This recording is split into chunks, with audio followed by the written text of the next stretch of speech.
been a pretty pathetic start for the Minister of Agriculture in his role. I call Ian McKelvey.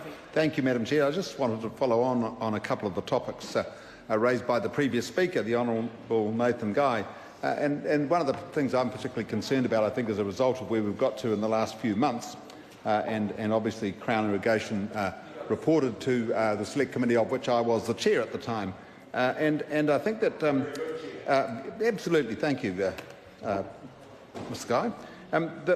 But I think the challenge I find with the irrigation situation is that there's a gap in any irrigation scheme proposal, and the gap is the community input into that scheme and the benefit that the environment will get as a result of that. And I think it's a pretty far call to expect the commercial operations to fund that up front. And that was the reason for the irrigation fund, largely. It funded the piece that the community couldn't fund to get those schemes off the ground, because the environmental benefits of those schemes are significant. And whilst I accept that the users of those schemes in due course should pay the costs, I have no problem with that. It's getting those schemes off the ground initially that was the challenge, and that's the real loss I think we've suffered as a result of that. So that's my little bit on irrigation. I want to talk a little bit about one or two other issues that came up in the course of those discussions, and I want to specifically focus on forestry. We currently have around 50 million trees per annum planted as replacements for the trees that are cut down. So that's around about 50,000 hectares. If you put it in rough figures, around about 50,000 hectares of trees milled every year, or exported every year, or used in the industry every year. So 50 million trees take that up.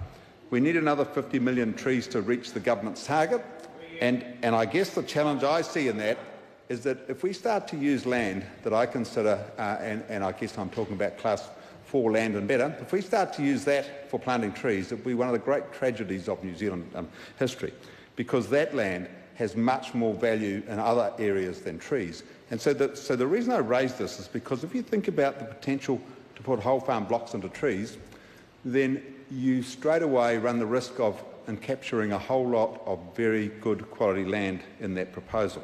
That would be a tragedy for New Zealand's future. And I just want to point out one or two of the challenges we've had with policies like that in the past, where government have, I guess, initiated measures that at the time they thought was logical. And I guess if you go back to the time of SMPs, they were the thing that created most of the challenge we've got with erosion in the hill country now.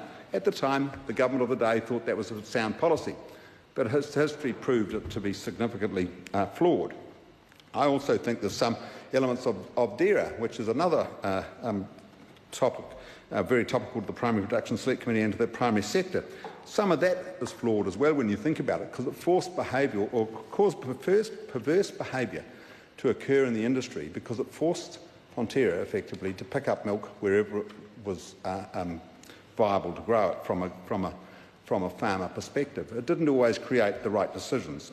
So governments interfering in natural processes have got to be very careful how they do that, and I think that's quite dangerous for our futures. I'm not talking. If you didn't listen clearly, you should listen more carefully when you're sitting in the House, because I talked about exactly the piece of the irrigation scheme that was necessary to initially subsidise to get it off the ground. It's got nothing to do with the commercial operation of irrigation. I also want to talk briefly about some other areas that I think are really important to us, and that's the funding of both biosecurity and of the control and operation of our fishing industries. And so they're really important things to fund. It's very important that we also retain the knowledge and expertise of people in those areas, because it is a significant piece of New Zealand's history, and it's also a significant piece of our income. The fishing industry returns about $2 billion in export earnings a year to New Zealand, and we need to manage, and I think we do manage it very well, but we need to ensure that it continues to be managed in an extremely positive manner and enable both recreational and commercial fisheries to operate in tandem and do it very well. I hope that the government continues to do that. Finally, the one thing I just want to very briefly talk about was the honey industry, because I think that's a significant concern to New Zealand's future. The Primary Production Select Committee over the years have had numerous inquiries and views on this, and it's very important that this industry gets its challenges resolved and continues in the future. Thank you, Madam Speaker.